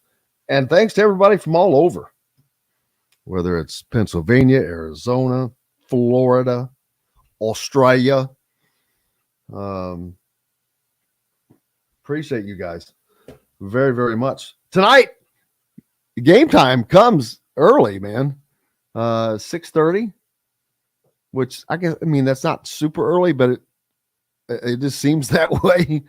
For a weekday game, I guess it seems just a tick early, but I'm very, very happy with it.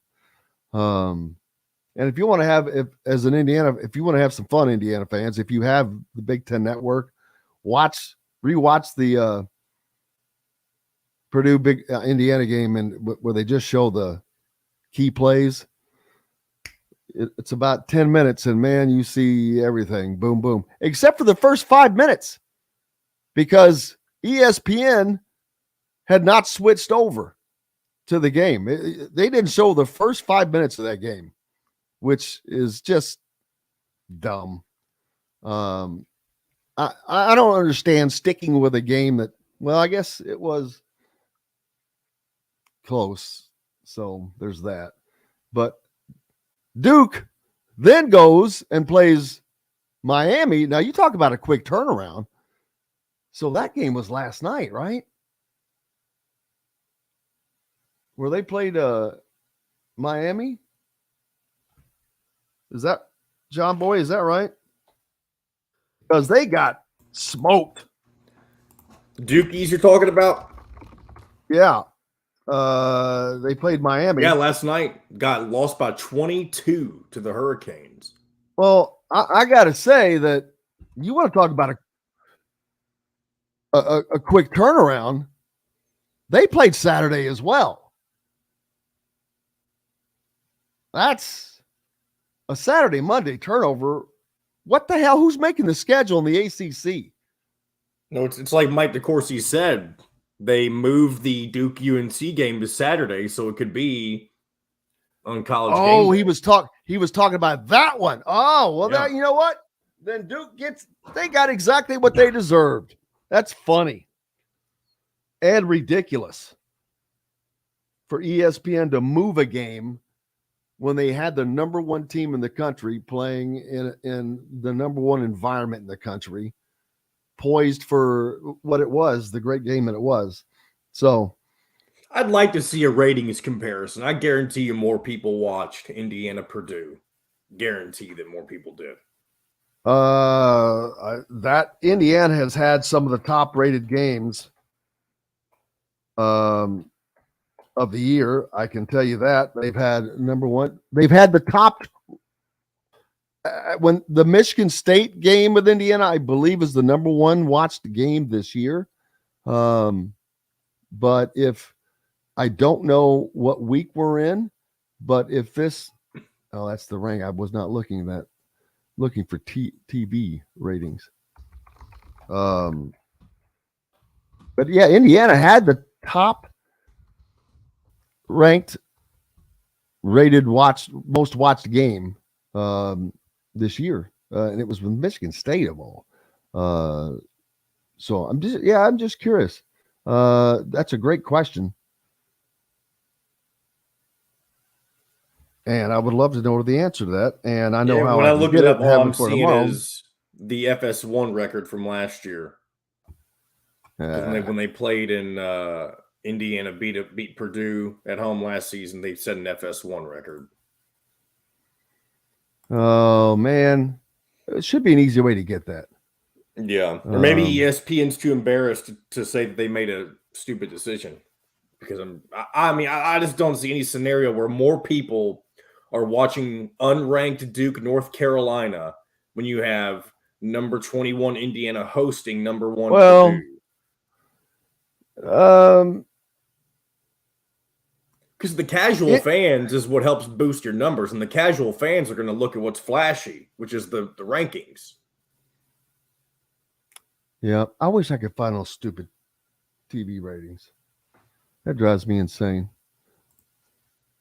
Well, hopefully somebody smarter than me can find them while I'm trying to do 5 lefts is in agreement with me. I'll take that 5 lefts. Well, I'm sure you will. Because most people disagree, because I talk about everyone's favorite band. They who shall not be named, who are coming to Noblesville, Indiana in later this year. I don't know what day it is. Hank Williams Jr. is coming up there. I know is going to be there, and I got some friends that have never seen him, which I can't believe. I'm like, I've seen him tons, man.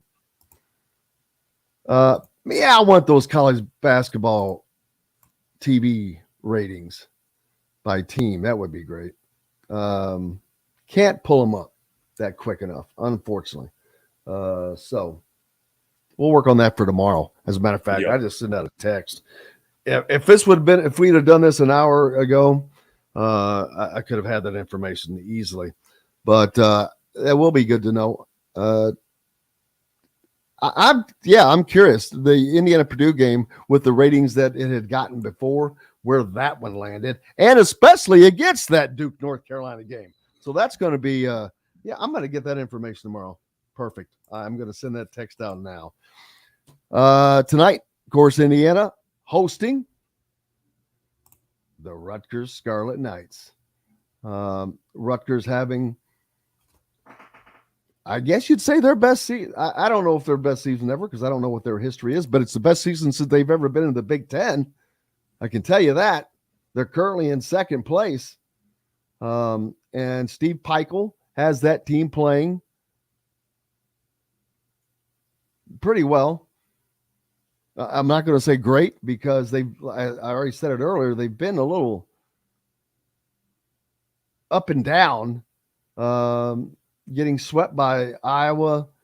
They've kind of been back and forth, winning, losing, but I don't think they're going to be able to handle Indiana. And 1 minute. The growth of Jalen Hood-Schifino, and that growth with him has made Trace Jackson-Davis better, and everyone else is better as well. So looking forward to doing that. I believe, I think Charlie's back with the Hoosier Cast tonight. I forgot all about that. We'll have to make sure that that's going for you as well and get you loaded up for that. And we'll be back here tomorrow to bring all the action to you, all the post game as well. Of course, we'll have that on ISB YouTube channel after the game tonight. You can catch all of the post game action there as well. So thanks a lot to Mike DeCourcy, of course, from the Sporting News and the Big Ten Network, Chronic Hoosier, and John, the producer, keeping us on track, as always, between the white lines. Most importantly, thanks to you guys. Without you, we've got no reason to be here, and we love you and appreciate you guys. So thank you very much. Make sure you come back tomorrow. Spread the word. Hit that like button if you're on YouTube. Until tomorrow, or tonight maybe, I'm Jim Coyle. I will see you on the radio. Thanks for listening to Indiana Sports Beat Radio. Be sure to subscribe to our YouTube page for more clips and team coverage of Indiana basketball, football, and more. You can also find full episodes and tons of other content on thehoosier.com. We'll see you next time for another edition of Indiana Sports